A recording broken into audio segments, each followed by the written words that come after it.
Саламатсыздар ма? Менің аты-жөнім Искакова Гүлнар Әлібекқызы, қалыптану кафедрасының профессор ассистентімін. Бүгінгі сабақтың тақырыбы бастың аймақтық анатомиясы. Соның ішінде сезім ағзалары көздің, құлақтың құрылысы және бірінші, екінші, үшінші, төртінші, алтыншы және сегізінші нервтердің анатомиясын түсіндіріп беретін боламын.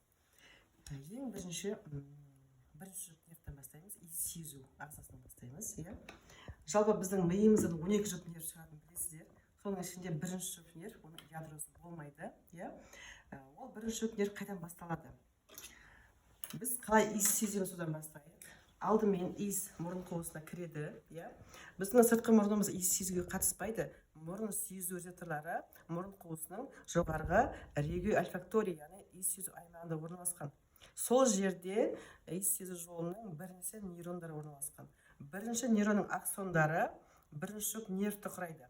Ол нервтар, жалпы мысалға 12 жұп нервтің бәрі жұп-жұптан екіден болса, бірінші жұп бір 20 шақты ұсақ жіпше түрінде мұрын қуысына бас сүйектің ішіне кіреді. Қай сүйек арқылы? Торлы сүйектің тесіктері арқылы кіреді екен. Сөйтіп бас сүйектің ішіне кіреді. Біз жаңа айттық, ядросы жоқ дедік қой. Кіргеннен кейін мына мөлерді қараңыздар, мына біздің ми сабағымыз. Білесіздер, сопақшамен көпір төменгі. Кіргеннен кейін мына мидың негізінде мына бульбус ольфакторис орналасқан.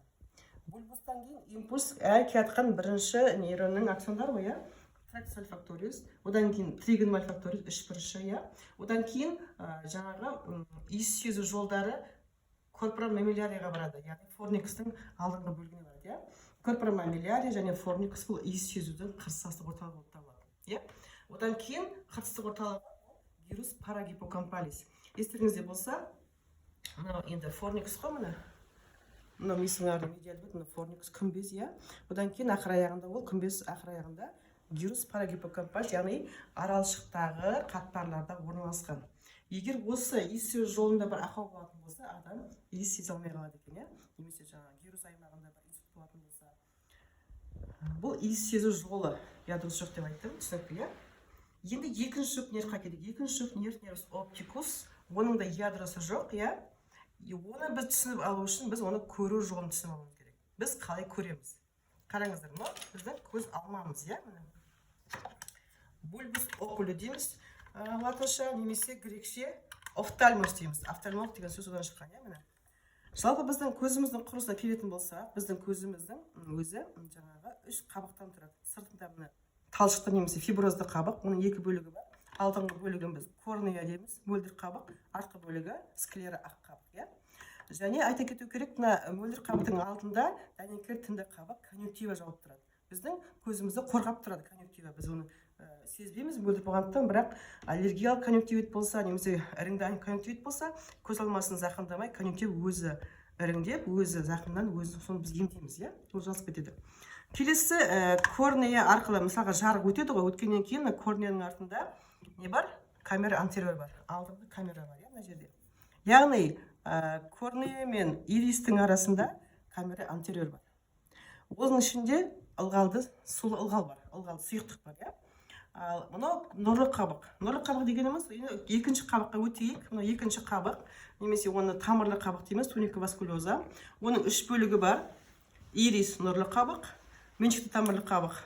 Және үшіншісі, мына жерде кірпікті дене деген бар. Нұрлы қабықтың аты кірпікті дене, корпус целиарий. Жаңа айтып өттім, жарық өткеннен кейін, алдын камерадан кейін, мына нұрлы қабықтың ортасында тесік бар ғой. Сол арқылы өтеді артқы камераға. Артқы камера дегеніміз камера постера нұрлы қабықпен мына көзбіршақтың арасында орналасқан. Білеміз дейміз, оның ішінде де сұйықтық бар. Енді қараңыз, нұрлы қабыққа тоқталып кетейік, яғни екінші қабықтың ішіндегі нұрлы қабық. Ирис дейміз, қараңыз, нұрлы қабықтың түсі әр адамда әртүрлі болады ғой, біреуде қара, қою, жаңағы қоңыр, ашық қоңыр, көк, жасыл түсті болады. Оған ол неге байланысты? Мына нұрлы қабықта не бар? Пигменттер бар екен. Бұдан басқа нұрлы қабықтың ортасында тесік бар. Оны не дейміз? Пупиля дейміз. Яғни қарашық дейміз.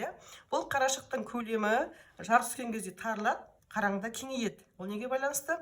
Ол нұрлы қабықтағы 2 түрлі бұлшықеттерге байланысты. Тарылтатын және кеңейтетін. Ол бұлшықеттердің жұмысын басқаратын 3-ші нервус окуломаториус.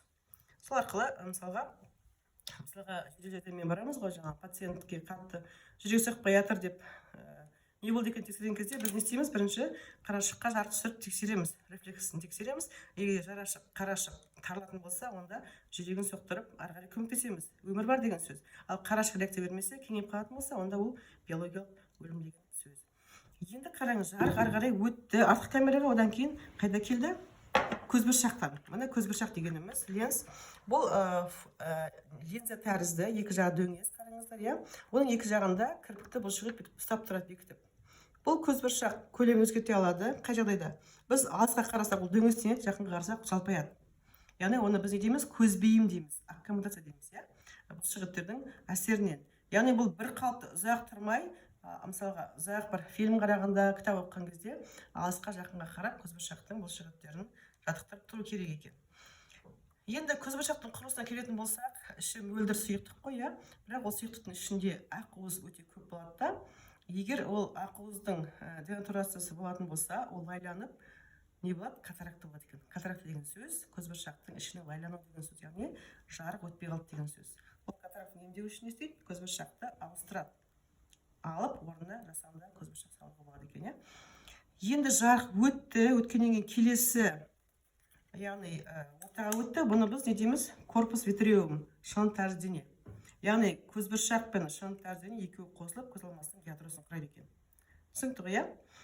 Енді біз жаңа айттық қой, екінші қабық, нұрлы қабақ кірпіктене меншік тамыр қабақ дедік қой, иә? Үшінші қабаққа міне өтіп отырмыз. Яғни жарық өтіп, үшінші қабаққа келіп түседі. Оны біз торлы қабақ дейміз, ретина, немесе туника сенсори деуге болады, сезімтал қабақ.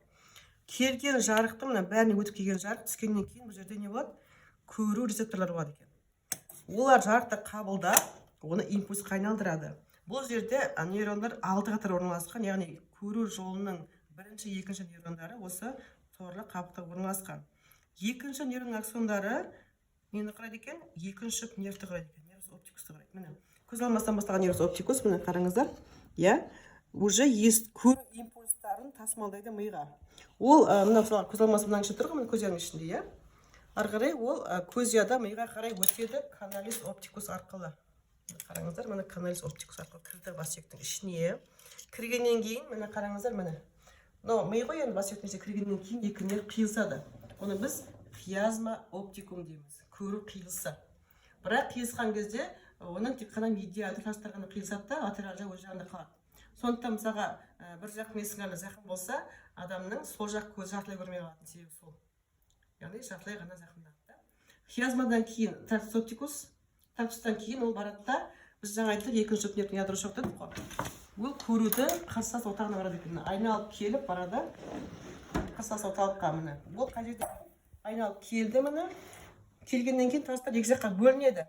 Мына естеріңізде болса, ортаңғы ми еді ғой, міне ортаңғы ми калликулус superior, калликулус inferior. Айналып тұрған кезде, иә. Мынау аралық мидағы таламус.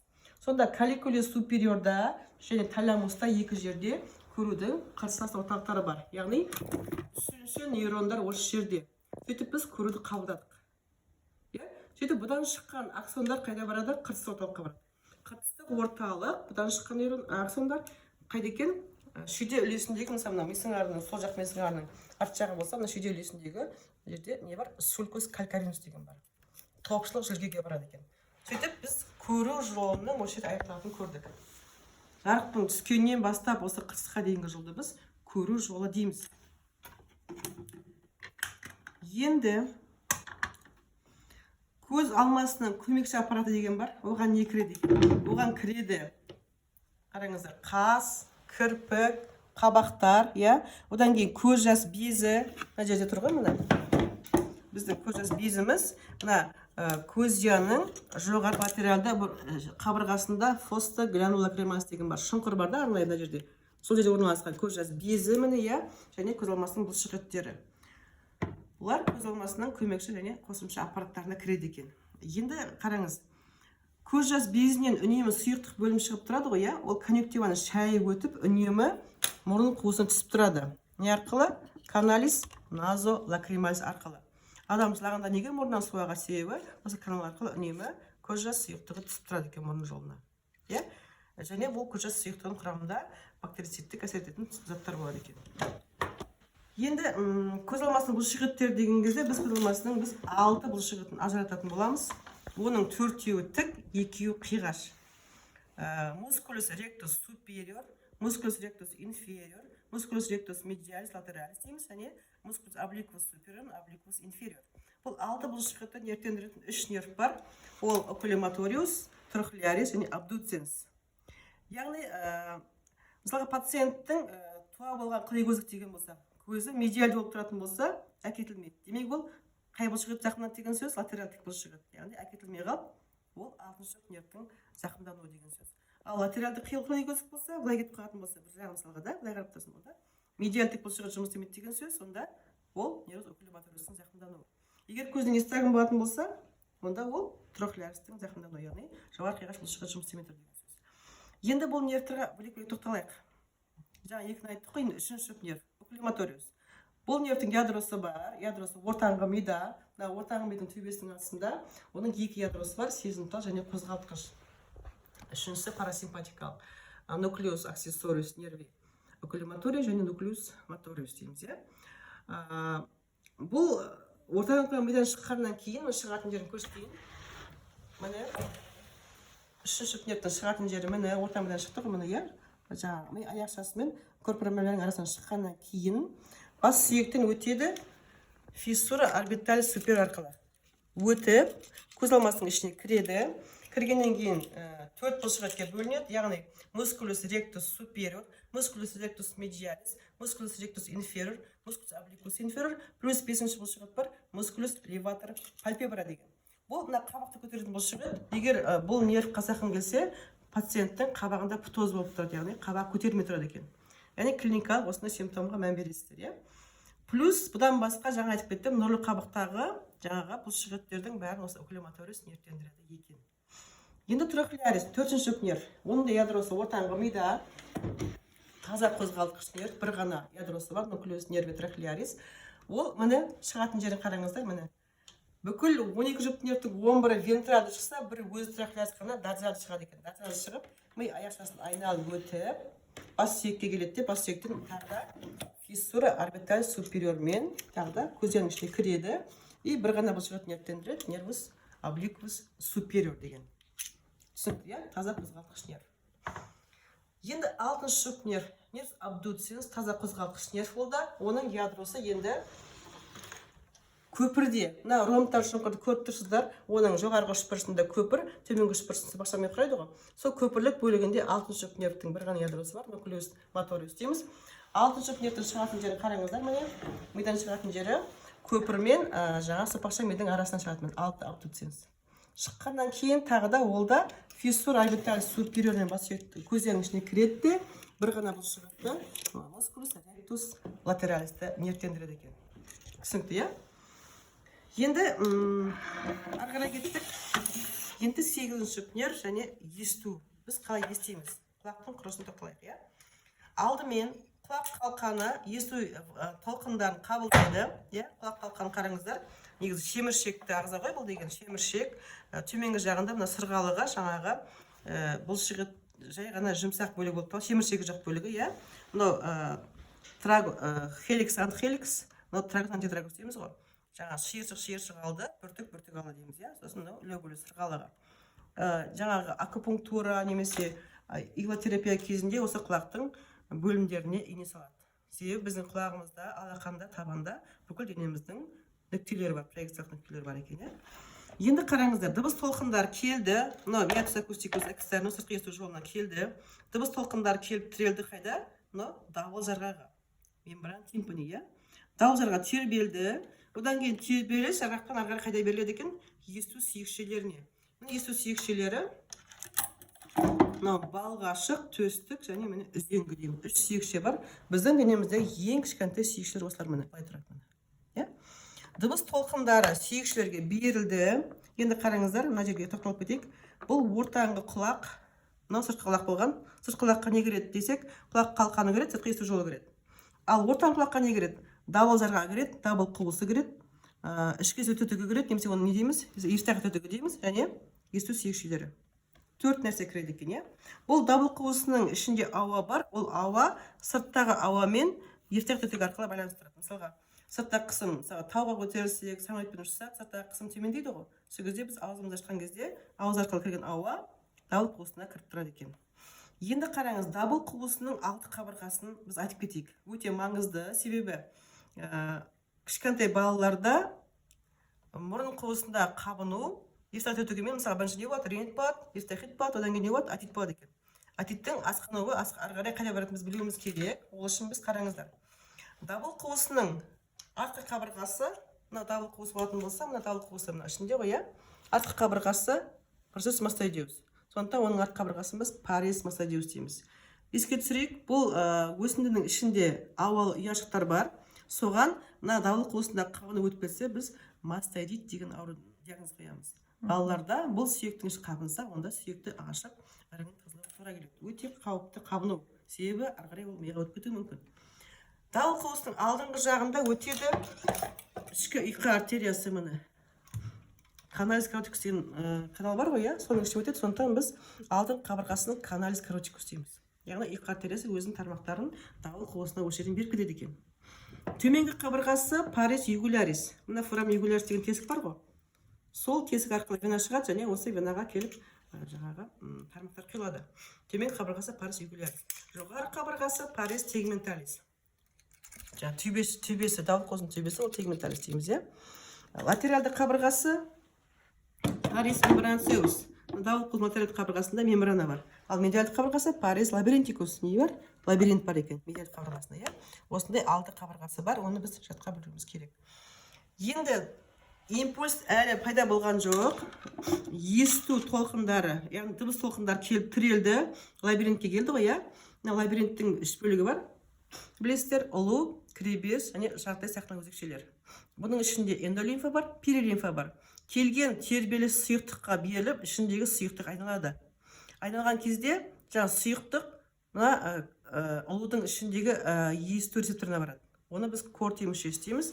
Рецептор жаңа толқынмен келген импульстарды, толқынды қабылдап, оны импульсқа айналдырады екен. Именно ұлуда, яғни ұлу естуге жауап береді. Ал мына жағдай сияқты өзекшелер ол сатокинетика дейміз ғой, типотенкке жауап береді. Сөйтіп, осы жерде пайда болған импульс, яғни бірінші нейронның аксондары 8-ші жұп нервті құрайды екен. Нервус вестибулокохлеарис, міне, иә?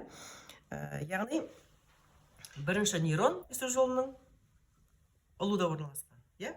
Сөйтіп, қараңыздар, мынау жаңағы пирамида ғой, сомасектің пирамидасы, міне пирамида, иә? Мына пирамиданы ашсақ, мына ішінен есту шекшілер шығады, жаңа лабиринт шығады да. Одан шығады қайтесікпен порус акустикус интернуспен шығады екен, жаңа 8-ші жұп нерв. Тағы сезімтал нерв, иә? Шыққаннан кейін ол бірден өзінің ядросына барады. 8-ші жұп нервтің ядросы ромтар шоқудың көпірлік бөлігінде орналасқан 6 ядросы бар. 4-еуі нуклеус кохлеарис, 2-еуі нуклеус вестибулярис. Бұл жерде екінші нейрондар орналасқан, мысалға оң жақ құлақтан кірген жаңа дыбыс толқындар оң жақ бөлігіне баратын болса, ол келесі жаққа қарай өтеді. Сонда қараңыз, егер адамның бір жақ құлағы естімей қалса да, екінші құлағымен екі жақ мезгіл қабылдай береді екен импульсті. Себебі қарамас жаққа өтеді, тек қана өз жақпен ғана жүрмейді екен, иә? Сөйтіп екі жақпен де жаңағы үшінші нейронның аксондары қайда барады екен? Ой, екінші нейронның аксондары үшінші нейронға барады. Үшінші нейронымыз ортаңғы мидағы калликули инфериор. Біз жаңа айтқан ортаңғы мида 4-5 дедік қой, иә? Жоғарғысы көруге жауап береді, төменгісі естуге жауап береді. Калликули инфериорда естудің қыртыс асылы орталығы бар. Үшінші нейрон бар, иә?